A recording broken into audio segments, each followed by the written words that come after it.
अस्सलाम वालेकुम। मेरे YouTube चैनल में बहुत खुश आमदीद। उम्मीद करता हूँ आप सब खैरियत से होंगे। तो आइए सुनते हैं आज की कहानी। ये कहानी मेरे एक कज़न आमिर की है जो लाहौर शहर में रहता है और 9वीं जमात का तालिब इल्म है। जैसे ही हर साल उसे स्कूल से गर्मियों की छुट्टियां होती हैं, वो अपने गांव चला जाता है जो एक ठंडा पहाड़ी इलाका है। तो आइए आमिर की कहानी उसी की ज़बानी सुनते हैं। गर्मी की छुट्टियां होते ही मैंने अपने घर वालों से इजाज़त ली और अपने आबाई गांव आ गया। ये इलाका बहुत पुरफिज़ा है। ये गांव पहाड़ों के दरमियान वाक़ है। यहाँ खेत खलियान भी हैं और घने जंगलात भी हैं। जंगलात आबादी से काफ़ी दूर हैं। मैं अपने गांव में अपने कज़न के साथ सैर व तफरीक किया करता हूँ। मेरी आदत है कि मैं रात का खाना खाने के बाद चहलकदमी के लिए ज़रूर जाता हूँ। रात के वक्त हर रोज़ मेरा कज़न भी मेरे साथ वॉक के लिए जाता है।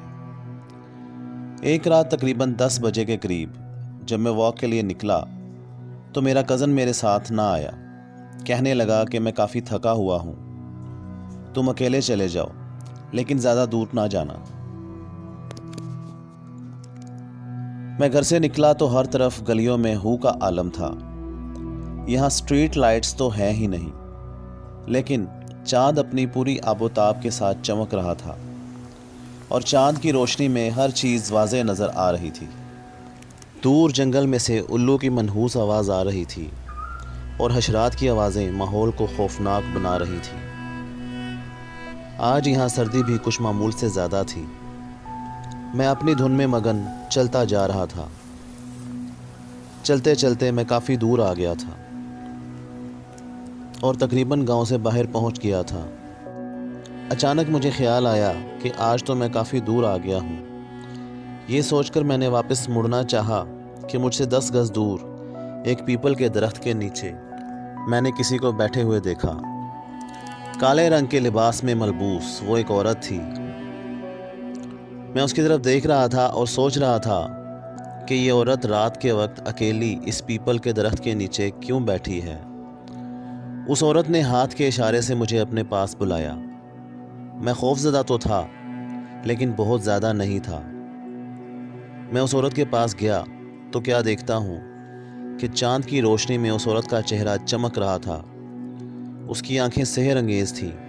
मैं ज़्यादा देर उसकी आंखों में ना देख पाया और नज़रें खुद ब खुद झुक गईं। फिर उस औरत ने मेरा नाम पुकारा, आमिर, मेरे पास बैठो। लेकिन मैं बुत बना खड़ा रहा और सोच रहा था कि इसे मेरा नाम कैसे पता है कि इतने में उस औरत ने मेरा हाथ पकड़ लिया और खींचकर ज़मीन पर बिठा दिया। उस औरत के हाथ की पकड़ बहुत मजबूत थी। मैंने अपना हाथ छुड़ाना चाहा, लेकिन बहुत कोशिश के बावजूद भी मैं अपना हाथ ना छुड़ा सका।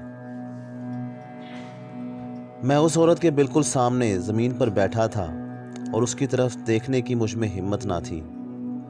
मैं इस अजीब सिचुएशन के बारे में सोच ही रहा था कि उस औरत ने मेरे हाथ को एक बार फिर झटका दिया और मैं ज़मीन से उछला और फिर कमर के बल ज़मीन पर आ गिरा।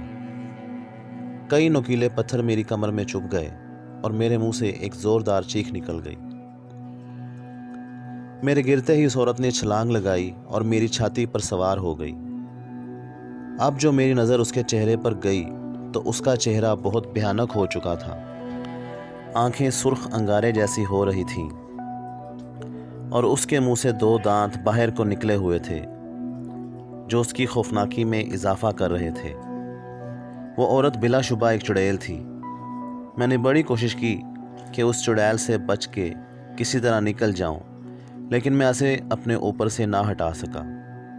फिर उस चुड़ैल ने अपने दांत मेरे गले पर गाड़ दिए और मेरा खून चूसना शुरू कर दिया। मुझे बहुत तकलीफ़ हो रही थी। मैं बहुत हाथ पांव मार रहा था। मेरी आवाज़ गले में घुट गई थी।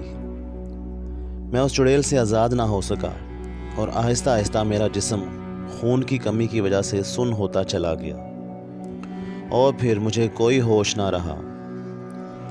ہوش آیا تو 3 ڈاکٹر مجھ پر جھکے میرا علاج کر رہے تھے اور خون کی ایک بوتل مجھے چڑھائی جا رہی تھی۔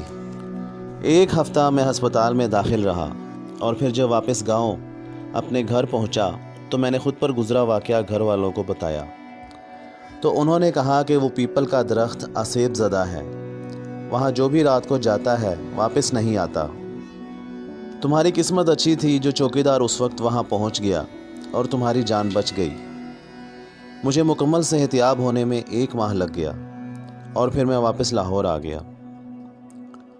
یہ تھی آج کی کہانی۔ ایسی ہی خوفناک کہانیاں سننے کے لیے میرے چینل کو سبسکرائب کریں۔ اگلی کہانی تک کے لیے شب بخیر۔